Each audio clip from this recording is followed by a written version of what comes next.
Cambodge, Angola, Kurdistan iranien, Somalie, ex-Yougoslavie, et la liste est encore longue. Nombreux sont les pays où l'on a recours aux mines, un piège qui tue ou mutile une personne toutes les 20 minutes, principale victime, les enfants. Aujourd'hui dans le monde, on estime qu'il reste encore à neutraliser 100 millions de mines, autant d'ennemis invisibles. La guerre des lâches a encore de beaux jours devant elle. Du Cambodge à l'Angola, de l'Afghanistan à l'Irak, plus de 110 millions de mines antipersonnelles sont enterrées dans 64 pays. Les mutilés sont plusieurs dizaines de milliers, les morts aussi. En 1980, on parlait déjà de limitation.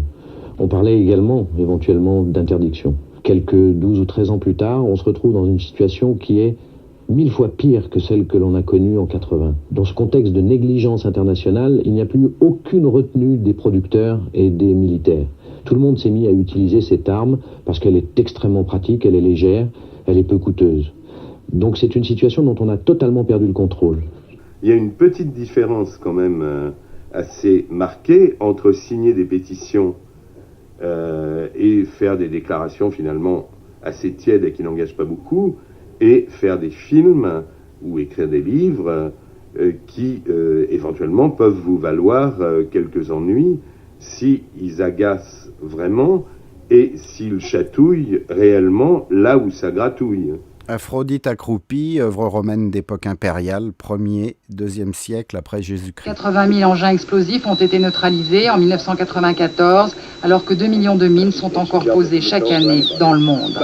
On est loin de l'interdiction. Alors la chaussure, c'est une symbolique qui peut paraître curieuse. Pourtant, c'est à peu près tout ce qui reste de la jambe d'une victime lorsqu'elle a été arrachée par une mine.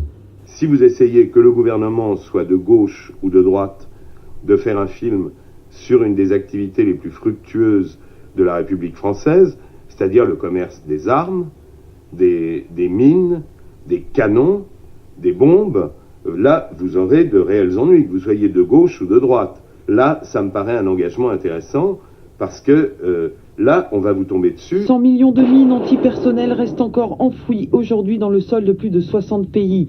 Tous les jours, des hommes, des femmes et surtout des enfants sont victimes de cette arme qui est l'une des plus sournoises car elle demeure meurtrière en temps de paix.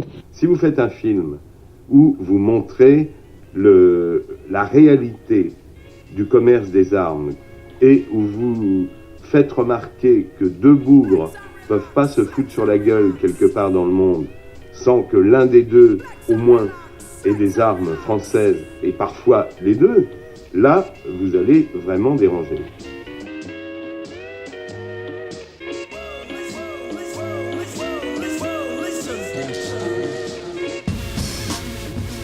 J'aime les gars qui ont mal aux pieds. Ils m'ont toujours attiré, les boiteux, les qui traînent la patte, les handicapés, les estropiés, les amputés. C'est quand même triste d'imaginer qu'il y a 200 ans, on découvrait des Aphrodites accroupies ou des Vénus de Milo et que nous allons laisser 200 millions de mines antipersonnelles à découvrir pour nos enfants. Les bras m'en tombent, mes amis, les bras m'en tombent.